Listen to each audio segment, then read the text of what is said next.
Every day we invite content creators, influencers and experts into our lives via social media. So it's never been more important to be able to distinguish reliable information from, well, exactly. But this can be easier said than done thanks to a flaw in our thinking and reasoning that fraudsters, charlatans, blaggers and internet know-it-alls happily take advantage of in order to exploit us in some way.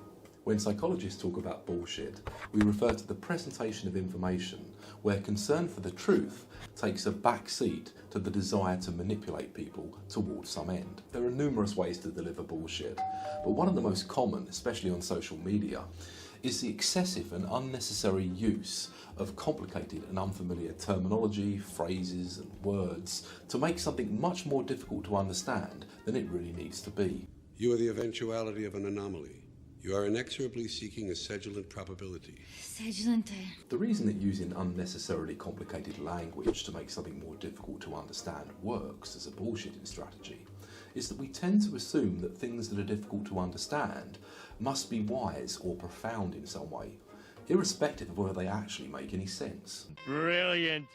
I have absolutely no idea what's going on. This tendency is known as the guru effect and was beautifully demonstrated in a study in which undergraduates were asked to rate a series of statements according to how profound they were. Some statements were mundane but true, such as newborn babies require constant attention. No shit, Sherlock. Some statements were conventionally profound, such as a wet person does not fear the rain. Other statements were pseudo-profound bullshit. In other words, they were nothing more than buzzwords that had been randomly organised to form statements that sounded impressive, but didn't actually mean anything. For example, wholeness quiets infinite phenomena. Of course, there was no way that intelligent and diligent undergraduate students were going to rate the bullshit statements as profound. Wrong. Actually, over a quarter of the students rated bullshit statements as being profound. Bummer. So what can you do to avoid falling prey to the guru effect? Well, here's 3 tips that should help. Tip number 1, avoid thinking reflexively. Some researchers have argued that the guru effect is an example of reflexive open-mindedness. In other words, a tendency to default to a position of uncritically assuming that something is profound. For example, in the pseudo-profound bullshit statement study that we just covered, participants who rated the bullshit statements as being profound also sometimes rated even mundane statements, such as most people enjoy some form of music, as being somewhat profound. Right. Remember, things that are difficult to understand or interpret are not inherently wise, accurate or profound. Doctors say he's got a 50-50 chance of living, though there's only a 10% chance of that.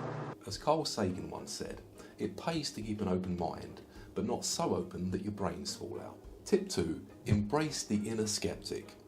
Because the guru effect essentially relies on you taking something at face value, a good way of defeating it is to adopt a default position of skepticism. You can do this by practicing reflective open-mindedness. This simply means that you actively search for information that can help you reflect on and critically analyse the material you're being presented with. One way you can achieve this is to approach the author of the material in question and ask them things like, what exactly are you saying? How do you know this to be true? What kind of evidence has led you to your conclusion?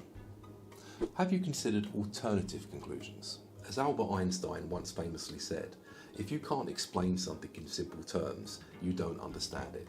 Similarly, if someone can't explain something to you in simple terms, or gets defensive when you ask them to account for or justify their views, there's a good chance they're bullshitting.